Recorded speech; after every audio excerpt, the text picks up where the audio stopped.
Welcome to the Long COVID podcast with me, Jackie Baxter. I am really excited to bring you today's episode. Please do check out the links in the show notes where you can find the podcast website, social media and support group, as well as a link to buy me a coffee if you are able. You should not rely on any medical information contained in this podcast and related materials in making medical, health-related or other decisions. Please do consult a doctor or other health professional. I love to hear from you. If you've got any suggestions or feedback or just want to say hey, then please do get in touch. I really hope you enjoy this episode, so here we go.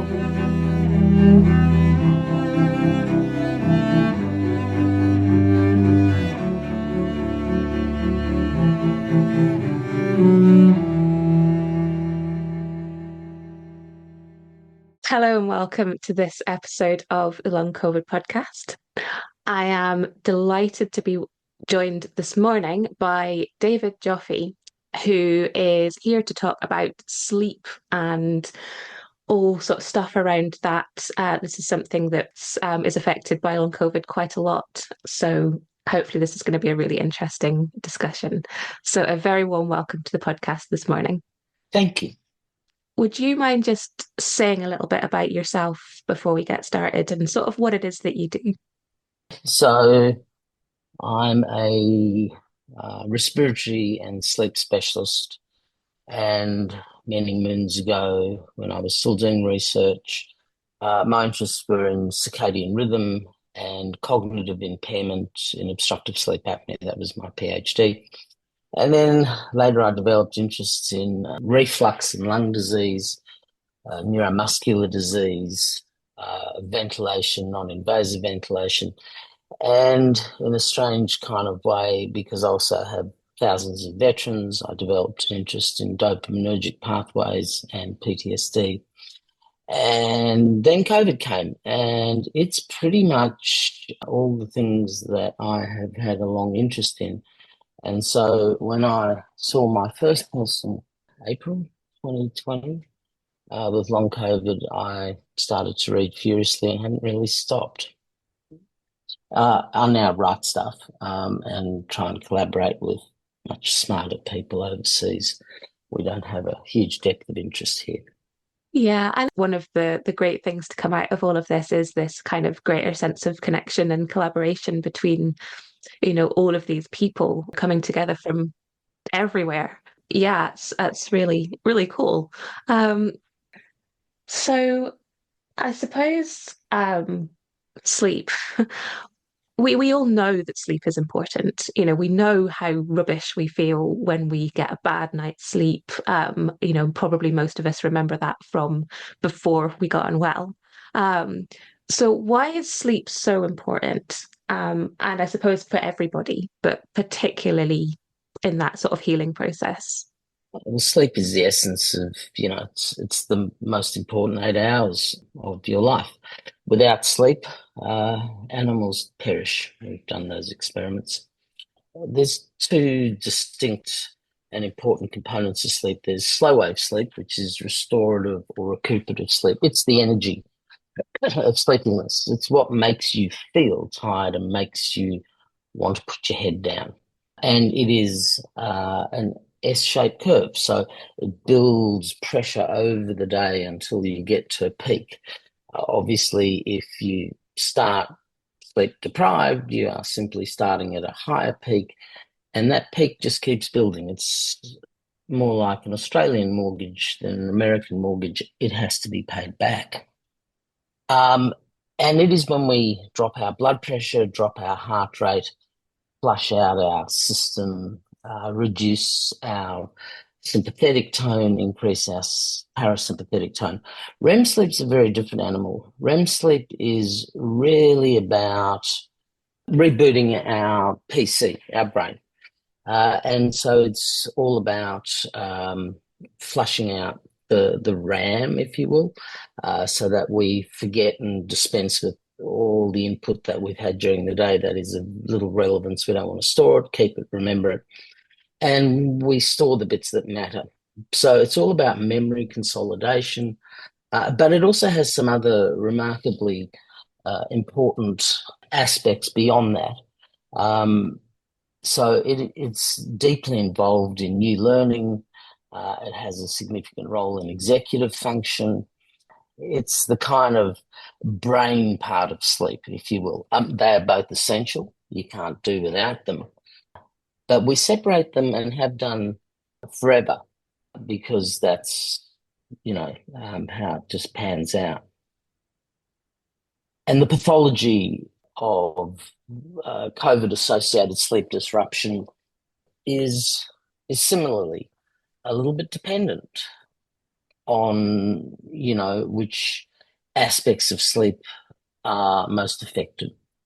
But one thing we know for sure is that if you sleep deprive people and stress them enough, their lymphocytes will drop. They become more immune dysregulated. We recognise that they're more prone to put on weight. They get more metabolic derangement that's independent of whether they have sleep apnea or anything else. And so sleep is absolutely crucial to every bodily function. And it's driven predominantly by circadian rhythm. So light enters your eye, as long as you're not blind, and sends a light message signal to your suprachiasmatic nucleus, which sits really above the eyes, if you will. And that sends a message to the pineal gland to release melatonin. And it does that in a very monotonous way, depending on the time of day, the length of day, a few things. The speed with which we're actually moving around the sun, all that sort of stuff. But the essence of it is the atomic clock of your body. And so we know that alcohol dehydrogenase, which is what breaks down booze, rises in the evening. So if you drink at lunchtime, you're more likely to get nicked for drink driving because enzymes are not switched on. We recognise that HMG-CoA, which is the enzyme for lipid metabolism, switches on at night, which is why the older statins were always given at night because they didn't have a long enough half-life. And that's when the hormone is active. We know that your cortisol bottoms out at 3 o'clock in the morning. And so your liver and adrenals can't see the sun. They don't know what time it is. So they take that message. But every other enzyme, succinate dehydrogenase, every part of our metabolism and our metabolic system is kind of tied into timing. We're not use every enzyme all the time or every hormone. And so that's the kind of the fundamental backbone of it. And so it also correlates with the urgency of sleep and the drive for sleep, which is the S wave that I was describing to you. That peaks at sort of 9 p.m. And so lining up your circadian clock is remarkably important for people with long COVID. There are many mechanisms. Some of it is gut dysbiosis. There's a paper on that out today. But a lot of it is to do with disturbance and senescence of dopamine and the obvious changes in serotonin. And we know that there is low serotonin. It's been demonstrated. Well, melatonin comes from serotonin. That's how you make it. And so if you don't have enough serotonin, you're not going to have enough melatonin, and you're also going to be desynchronized. In addition to that, there are other things at play. People with long COVID are more likely, due to inactivity and other things, to put on weight. They may develop obstructive sleep apnea. If it's knackered their hearts, they may get central sleep apnea. But certainly some of the other dopamine-related abnormalities, like restless legs, there's a 40-odd% increase in women with restless legs and long COVID. That's a combination of iron state for some. Magnesium is important. And it's all about dopamine. And restless legs is really distressing and prevents people from getting into sleep and staying asleep. And for some, they get distressing fidgeting and discomfort during the day. So for me, a lot of it really revolves around dopamine regulation. And people have focused a lot on serotonin, but have, I don't think, really caught on to how much dopaminergic injury there is with this condition. And that's really part of what I'm seeing clinically. More restless legs, more PTSD, more major depression, more narcolepsy, more REM behavior disorder. And that's a biggie because that has implications for the future. So many of the long COVID patients I see have lost the normal paralysis of dream sleep. So they may call out or shout out, or may just move in their sleep, in REM sleep. That's abnormal. In REM sleep, you are within your voluntary muscles, you're paralyzed. And so when you see muscle activity or people living out the violence of their dreams, we call that REM behavior disorder. Now, we've long recognized this as a condition generally of older men, 60, 65, of whom 80% will get Parkinson's at around 14 years. That augurs badly when you're seeing as many young people as I am who have laboratory confirmed REM sleep without atonia. Will they follow the same path? I don't know. We're 4 years in. But you would have to be concerned, particularly given what we know about the virus's ability to really crush your dopamine cells that are responsible for much of this. Well, it's interesting what you were saying about the dream sleep because this is something that people do talk about. You see it as people saying that they're not dreaming or that they're having, really crazy vivid sort of dreams. So it seems to be a whole spectrum, but as with everything with long COVID, there's so much variation. Absolutely. I worry about those, to be honest, Jackie, who have vivid dreams in it and reenact them. They're the ones that I worry about because of REM behavior disorder. So everyone I see with long COVID who has any kind of sleep disturbance, and certainly all of those who have brain fog, hate that word, they all get a sleep study because I'm a sleep physician and I work in a lab. And my registrar is sitting on 20 REM sleep without atonia studies just this year alone. You couldn't understand why I was doing all these special montages. Now he's going to write a paper with me. But the loss of dream sleep, yeah, we've long known that if you give normal people with a normal mood 40 milligrams of Prozac prior to bed, the one thing that they will recall is an increase in dream intensity and color.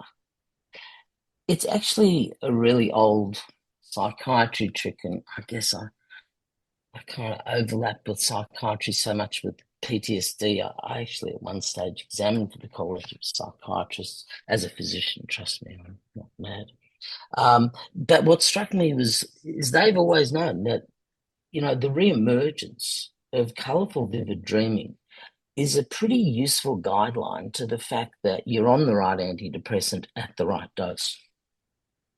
And so if I'm starting people on antidepressants, often for insomnia or for other reasons, PTSD, etc., I always say to them, when I see you in, 8 weeks, I'm going to ask you about your dreams. And it's actually fascinating how they come, I'm dreaming again. I go, yep, right drug, right dose. So it's a good sign that people are dreaming because that means that they're in that REM sleep. Yeah, exactly. But we just can't control the content of it. The truth is we actually have dream-like mentation throughout the night. Our brains don't just shut down. But the colourful, intense stuff that you often recall on waking, we have most of our dream sleep in the second half of the night. So it's not uncommon to wake in REM, and you go, whoa, took the brown acid last night. Because it's colourful and vivid. And sleep is very structured. So all of your slow wave sleep is largely in the first half of the night. The reason for that is because of that build up of pressure. And so you then at 9 p.m. switch it on and you basically decompress that sleep pressure is the word we use. And then as time allows and you've decompressed slow wave sleep, it is the crucial bit. You will then have increasing chunks of REM sleep. And so it is a kind of secondary. I mean, they're both important, but you will always go looking for slow wave sleep. That's what your brain wants to do. The fascinating thing is that, having spent a lifetime on call, it depends when they call you as to how you are the next day. If they phone you in the first half of the night out of slow wave sleep, well, the next day you're tired. If they wake you in the second half of the night at 3 or 4 in the morning, you're not that tired because you had your slow wave sleep, but my God, are you grumpy? And so, it's been a fascination watching my colleagues because you can literally tell when they got phoned because if they, are just exhausted, well, it's probably first half of the night or for some of us all night. But it really does alter what we do and how we feel. And, sleep is the most essential part of what we do. It's what runs our brains.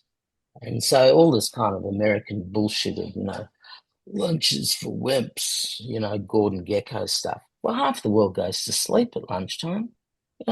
France, Italy, they all do the right thing. They go home, have a glass of wine and a nap.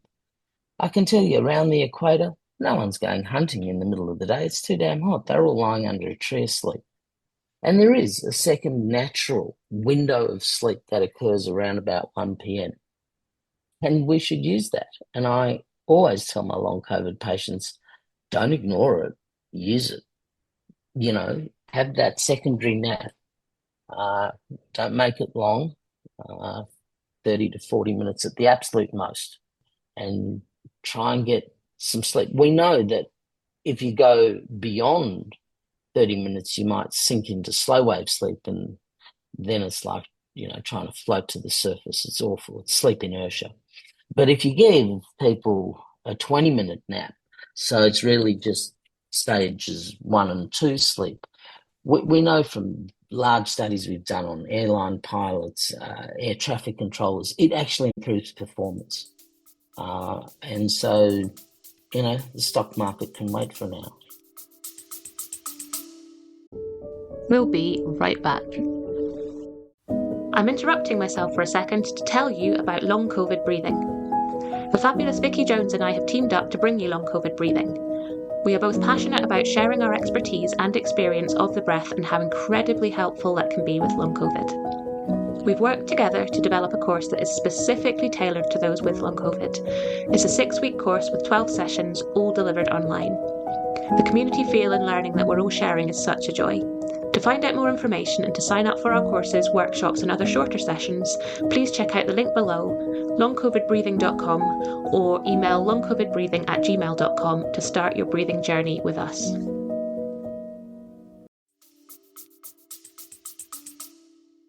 It's really interesting because I think, we've all kind of experienced those nights where we didn't get enough sleep or, where we got woken up by something in the middle of the night or, whatever that kind of disturbance was.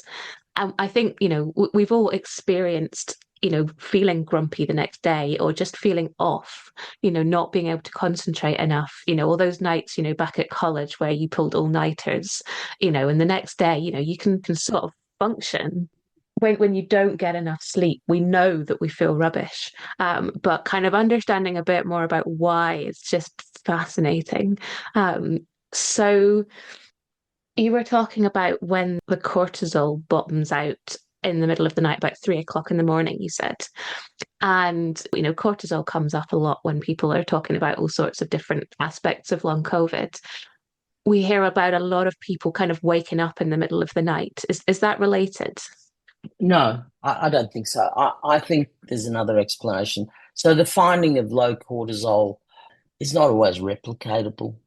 And it may simply be that their clocks are shifted forward. So 3 in the morning is when you measure their blood at 7 in the morning. but biologically it's 3 in the morning. So no one's done, and I've spoken to Dave Petrino about this, to do the time DMSO, which is basically melatonin saliva, to see whether it's just that and it's a circadian issue, or, is it actually a real metric? But I'll be honest with you, when I read it, and I've looked at it, to me, my first thought was that circadian rhythm disturbance. It's not necessarily a mark of other things. One of the reasons people may have arousals at night can be anything from their REM behavior disorder to their restless legs. But for some, there are several forms of POTS. I mean, POTS is so complicated, and for a sleep and breathing guy, getting my head around it. But we recognize that there is certainly a hyperadrenergic form. So those who typically get much more tachycardia, new hypertension, much of that's driven in part by the endotheliitis. So their vascular tree is stiff. But some of it is really just dysregulation and the fact that their parasympathetic system has been paralyzed. And so there's more sympathetic tone. Again, that comes back to my other interest with reflux, is this thing will absolutely monster your vagus nerve. And so we are really starting to see people who have terrible foregut motility. Their esophagus doesn't empty, their gut doesn't empty. They are aspirating and inhaling.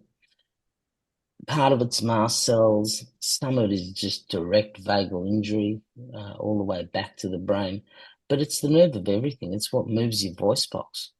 It's what provides sensation to your lung, to your pleura, to your pericardium. It's what controls your heart rate. It's the nerve of everything. And so, I had a long interest in the vagus. And clearly, when you clobber your vagus, which is really about, to a large extent, heart rate control, parasympathetic, you switch that off, well, you've got sympathetic. And so in slow wave sleep, we're meant to be parasympathetic, slow heart rate, drop in blood pressure, all of those good things. So if you can't achieve that, you're just going to thrash yourself and thrash your vascular system. So actually, this things like down regulating before sleep, so important, isn't it, to help us get into that parasympathetic? Absolutely. And so I think we really haven't explored. I mean, I use a lot of slow release melatonin in all my long COVID people. The reason I do is because it's TGA approved, it's pharmacological prepared. So, it's quality assured, it's script only, and it's slow release. So, and it's a small dose. This idea that more is better is really silly. 2 milligrams is all that is required. But if you take it at 7 p.m., it peaks at 9 p.m. So it models what you're trying to do and resets that circadian clock. It also has some other added benefits. It can often be helpful in reducing the violence of people with REM behavior disorder. And, you really don't want people smacking themselves around, falling out of bed. It can be really damaging. And last but not least, at low dose, the evidence, rather than at high dose, is it does provide some endothelial protection, like statins. And we recognise that this is very much a vascular bomb and endotheliitis.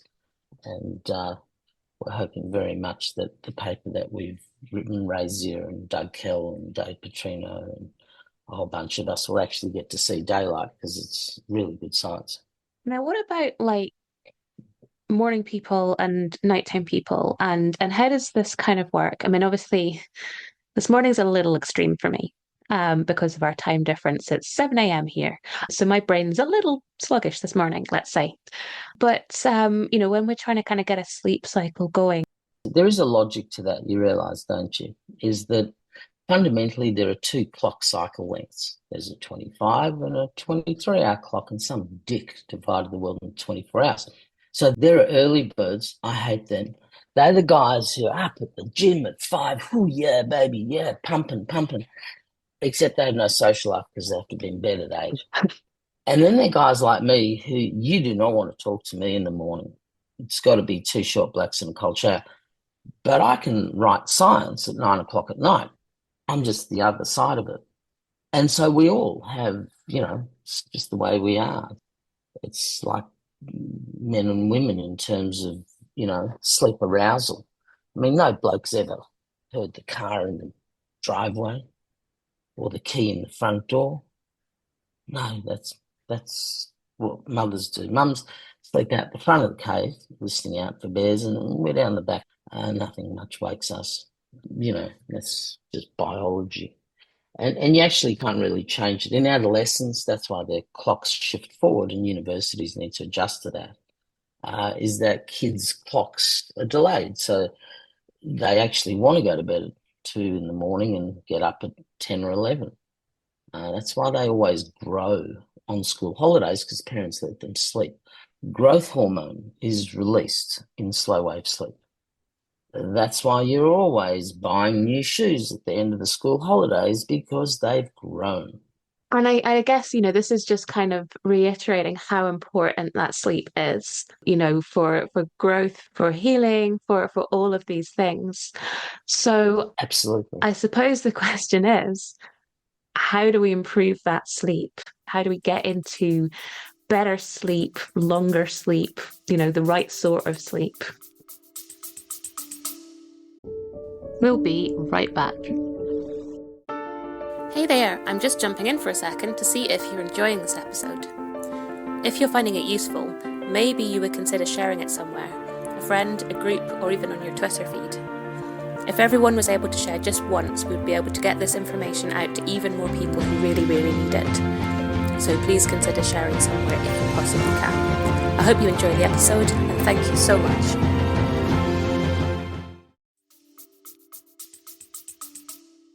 Obviously, there's pharmacological aspects which I can touch on, but the essence is of sleep hygiene and sleep anxiety.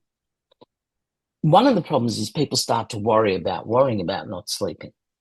And that's your brain's way of making you hypervigilant, like PTSD. Fall asleep in a foxhole, coming home in a body bag. Lie awake listening out for sandshrews in the jungle, you're going to come home, you're not the same guy. And so there is this, hypervigilance and worry that is part of PTSD and anxiety. And so for some, you need to address that pharmacologically. That's the value of sleep studies. But sleep hygiene is crucial. Is the room dark enough? Is it quiet enough? Are you hot? Are you too cold? There is an ideal temperature for sleeping, which is around about 23, 24 degrees. And so, people who, wearing lots of heavy stuff, and sometimes, weighted blankets can be useful for some people because they feel the comfort. But it's all about the timing. It's about maintaining a regular routine. So, go to bed at 10, turn your light out. Don't look at your phone, turn your clock radio around. Make sure it's dark. Make sure your pillow is not going to give you a bad neck. If you have a partner, get 2 doonas. 2 doonas is a revelation. I always tell my patients, get 2 doonas. Women have a different thermocouple to men. And so they may need a different weight of their doona. And also when they roll over, they don't pull and push. Because every time your partner has an arousal and rolls over, you do too. So 2 doonas doesn't ruin intimacy, it just improves sleep hugely. We also recognise that it's important not to overheat. So there's some really interesting work that's now becoming incredibly important with global warming and climate change, which demonstrates that in places where the temperature really doesn't get below 32, 34 at night, there's 25% less slow wave sleep. And so, we actually require one of the very first signals that we're going to go into sleep, and it's in part related to melatonin, is a drop in core body temperature. It's one of the signals of the cascade of prostacyclins and other brain chemicals that actually initiate sleep. And so if you can't drop your core temperature, you're going to struggle. And in truth, the wives' tale about warm milk. Well, milk has tryptophan in it, so that in some way may be a little bit, a bit of sleepy stuff in it. But it's more about the fact that if you have a hot drink, well, what does your body have to do? It has to cool because it's in your stomach. And so you then move the blood to your periphery as you're trying to cool your core. And that is probably one of the reasons warm milk helps, is it's really to do with core temperature dropping and trying to get it down. And so those sorts of things, the environment, is it too bright? Do you need eye shades? Does your bloke snore? A steam train? So yeah, all of those things to make the environment as conducive to sleep as possible. But definitely, phones, pads, those sorts of things, they're a definite no-no. As dark, as quiet, as temperature accurate, and as temperature controlled as you can get it. And that's difficult in some places. I mean, every time I've been to the UK, oh my God, you can walk around in the house just in the underwear. Everyone heats their houses to 32 degrees, but God, they can't open a window. And then there's no air conditioning. So, whereas in Australia, we think it's fabulous and sunny all the time. So we all have air conditioning. Thank God they now reverse cycle because it gets cold in winter. We forget. And so we don't always heat our houses, and they're not always necessarily built to contain the heat. So having that sleep environment ideal is crucial. Other things that I find helpful, meditation. Meditation is remarkably good. There's some very good apps for meditation. Some that are more about mindfulness, some are more about yoga nidra, checking your body. But all of them work in a somewhat similar way. They actually increase alpha rhythm in the front of the brain, which helps to trigger sleep onset. And so it also helps if you've got, your earphones in and stuff to block out, the tinnitus, which is bloody awful, COVID. And so for some, doing a meditation with earphones in, with ocean in the background or whatever, blocks out the tinnitus. That can be helpful. And then there are some self-help courses that I sometimes use for people for behavioral strategies, how to stop your brain from thinking. Keep a pad and pen next to your bed. If you want to worry about it, write it down, worry about it tomorrow. All of these things, they all work in various ways. The problem with long COVID is that for many, the insomnia is novel. They were great sleepers and then whack. And so their long COVID comes with really a decimation of their sleep. And that's why, for many of them, they're so dysfunctional. It's like PEMS. I always say to my long COVID patients that the sleep is the most important part of PEMS.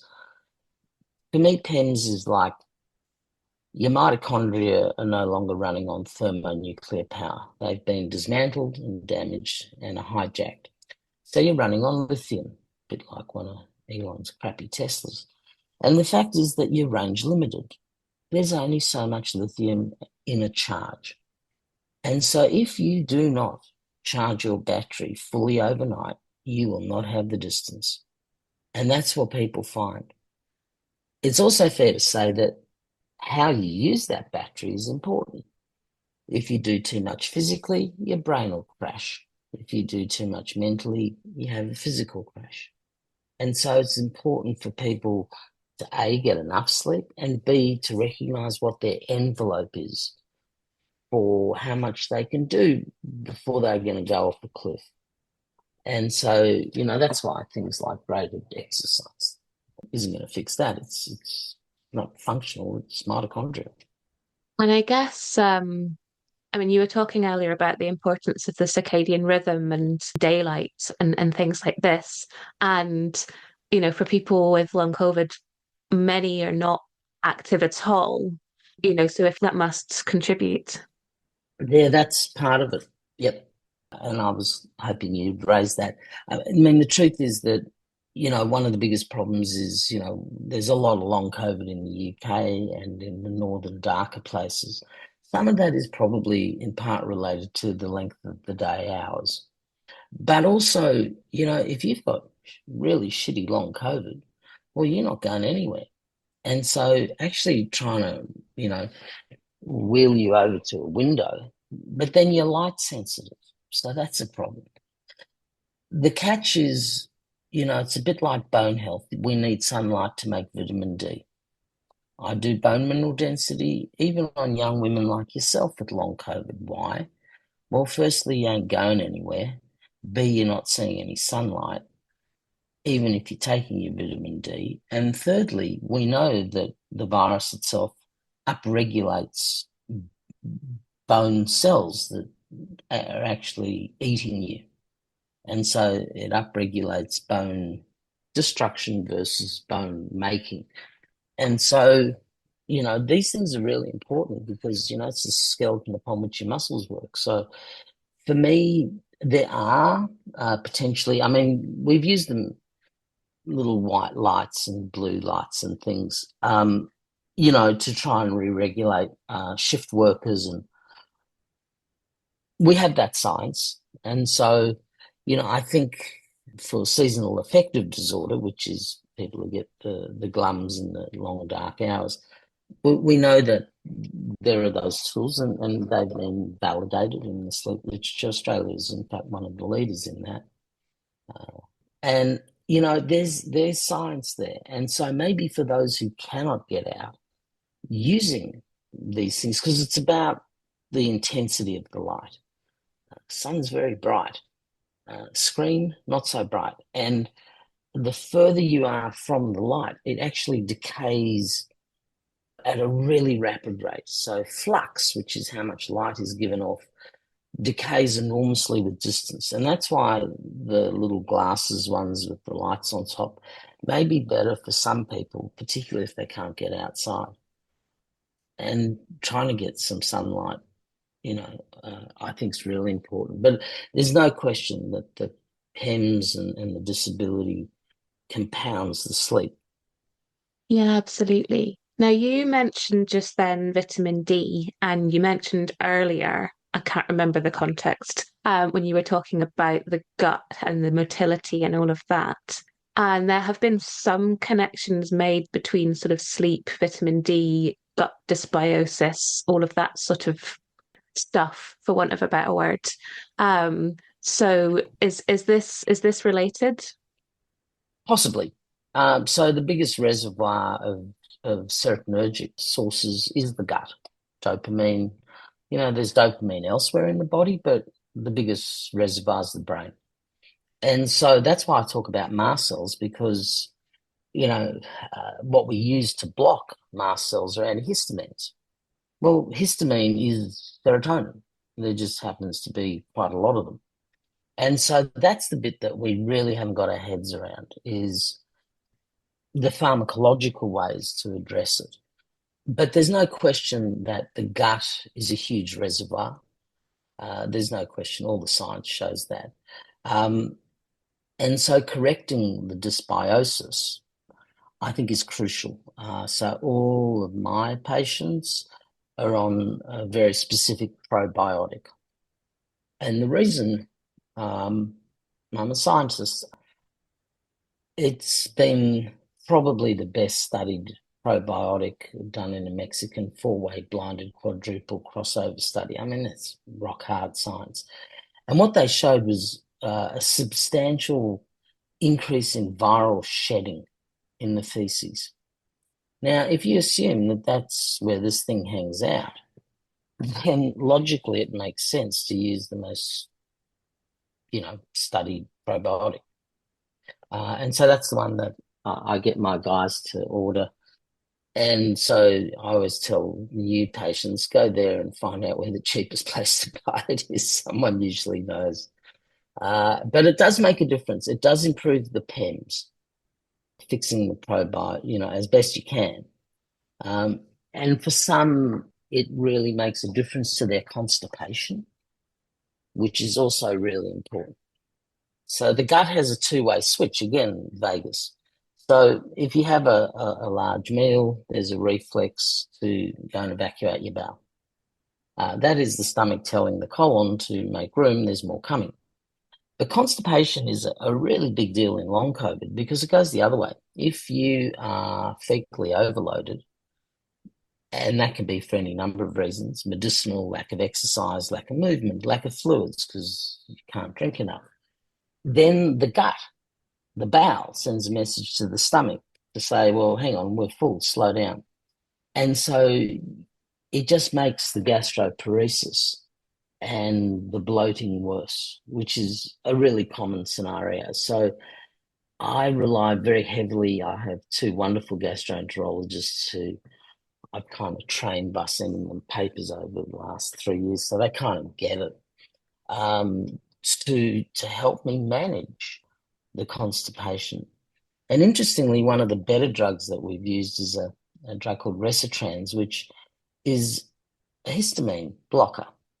It's a 5-HT4 blocker.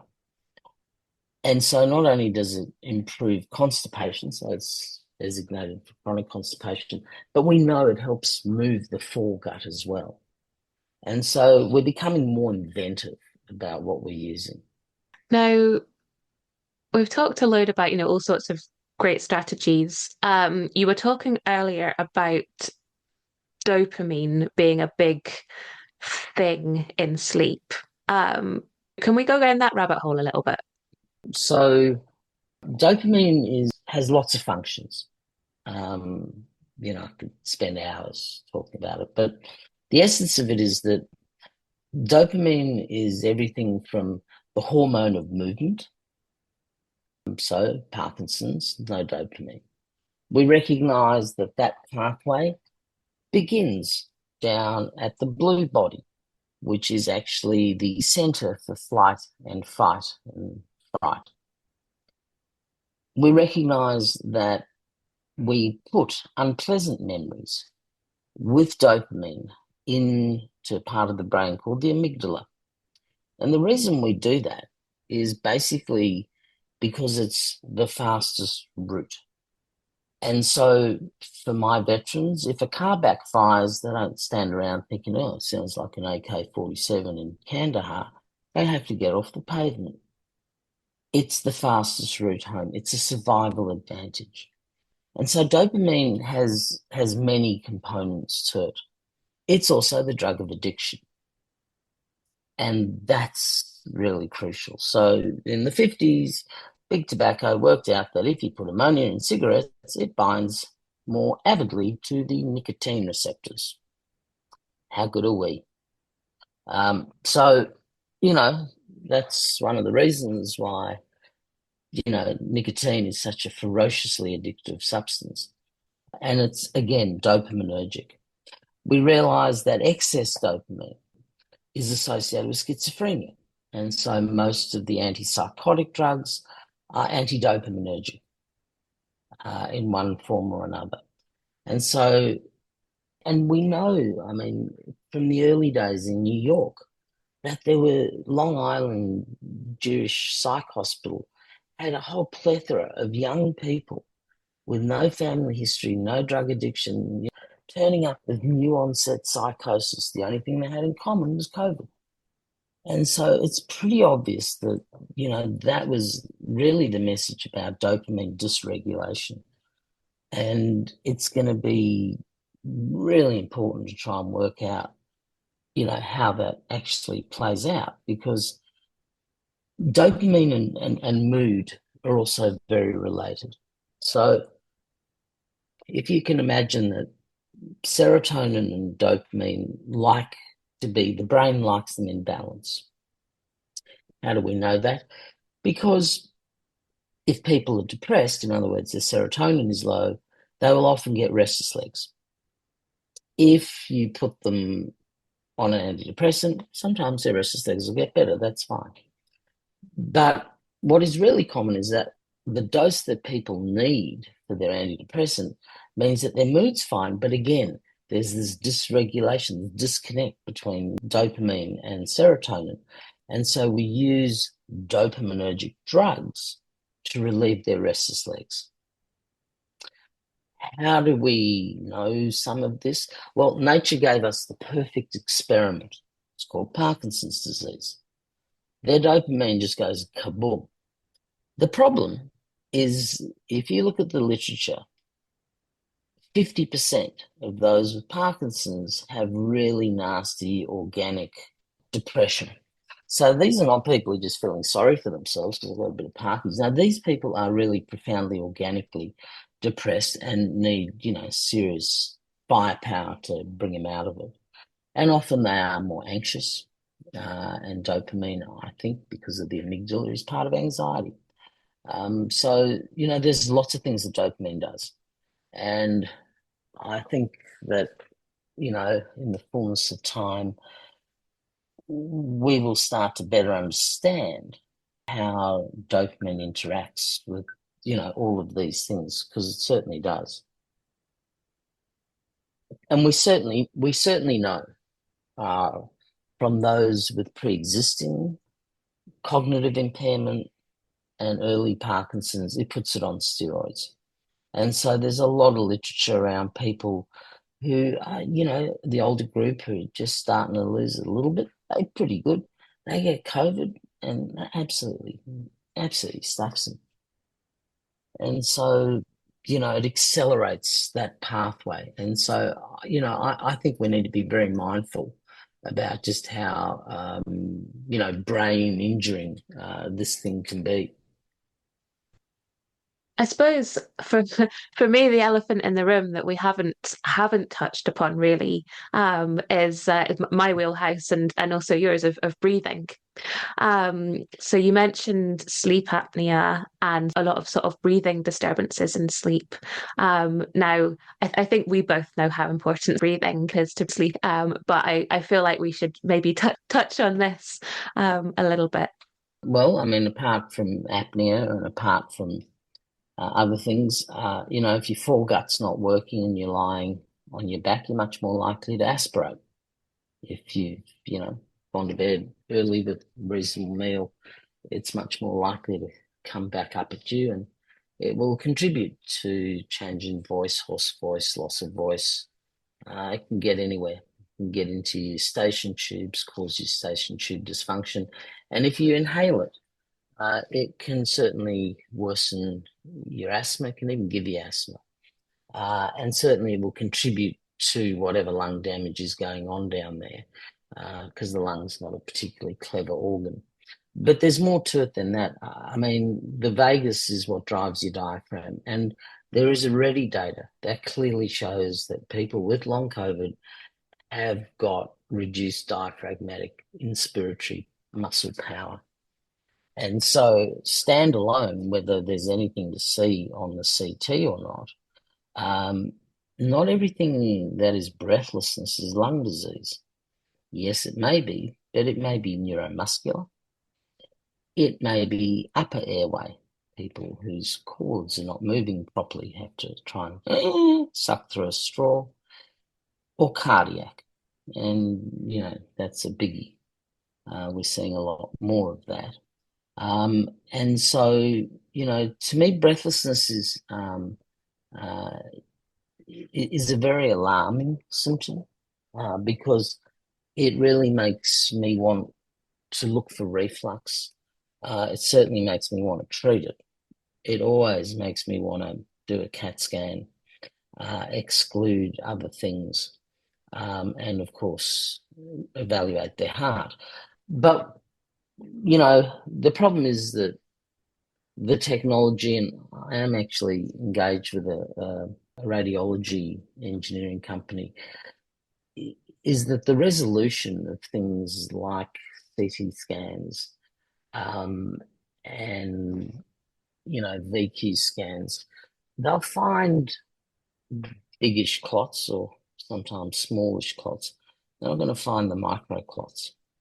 And that's one of the big deals for people, is that they are what we call shunting. There's areas where there's underperfusion, and so the lung will move air around to avoid that. And that creates a change in our lung sensation. But we also know that the virus itself disturbs the carotid body, which is really the hypoxic drive center. That's why we were seeing happy hypoxics, people who are sitting there with terrible looking lungs and appalling, just chatting to you. Well, that's because that mechanism of alarming you to low oxygen has been damaged. And for some, the mechanisms for CO2 are also damaged. And so they have trouble initiating sleep because their breathing cycles are out of range. There is so much more to it than that. Yeah, and this sort of dysfunctional breathing pattern, which is also then triggering our nervous system and stopping us from getting into that Yeah, parasympathetic state, which, as you said earlier, is so important for getting into and staying asleep. that term dysfunctional breathing, I mean, that's a Mickey Mouse term that people use to describe things they can't explain. So they do lung function tests and the CAT scan go, oh, well, you're normal. Well, then tell me why I'm breathless.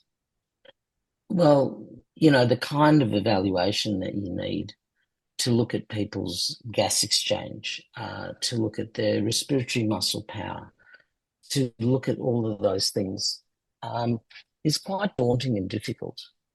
And so the last thing you want to do is give people with POTS or PEMS a cardiopulmonary exercise test because you'll crush them. So, there is actually a protocol that Mark Fahey from Derby has put together for us, a 2-day protocol to try and spread it out. But, when you look at those studies, there's clearly a significant mismatch between, when you do it safely, I mean. You can clearly see that there's tissue mismatch. There's, much more peripheral extraction of oxygen when you deliver it. Yeah, it's complicated. There's not a one test fits all. And a lot of the best tests are invasive. And so you don't really want to be doing those on people if you can avoid them. So I think what people find is, oh my goodness, okay, right, I've just listened to this guy talk about sleep and there's a lot there and I'm feeling a little bit overwhelmed. So what would be your kind of like top tips? Where would someone who's got rubbish sleep and is really struggling, where would they start? For me, I would start by getting the environment right. And if you're on your melatonin, use slow release and take it at the right time. Use the simple tools, box breathing, meditation, all of those things that actually have science that validates them. But ultimately, for many, they're going to need help. They're going to need polysomnographic evaluation. And the problem is it depends where you are as to what the access to that is. And so, home sleep studies, well, that's just a kind of apnea, no apnea thing. Most of them are kind of scored by robots and somewhere else. So they're not very helpful. You really need a laboratory study with all the right electrodes in all the right places and video camera and other stuff to find the sorts of things we're looking for. But for me, it's the most useful tool. When you see people who've got marked reductions in slow wave sleep or REM sleep, that's a fabulous biomarker of misery. And so, sometimes it's a lot easier to hear that you're miserable from a sleep physician than it is from, a psychologist or psychiatrist or someone else. It's also irrefutable because it's neurobiology. You can fake most things, including elections. You just can't fake sleep. Absolutely. And that's maybe quite a poignant thing to finish on. Um, Thank you so much for giving up your time to come and speak to me. That's an absolute pleasure. Thank you. Thank you so much to all of my guests and to you for listening. I hope you've enjoyed it, or at least found it useful. The Long COVID podcast is entirely self-produced and self-funded. I'm doing all of this myself. you're able to, please go to buymeacoffee.com/longcovidpod to help me cover the costs of hosting the podcast. Please look out for the next episode of the Long COVID podcast. It's available on all the usual podcast hosting things. And do get in touch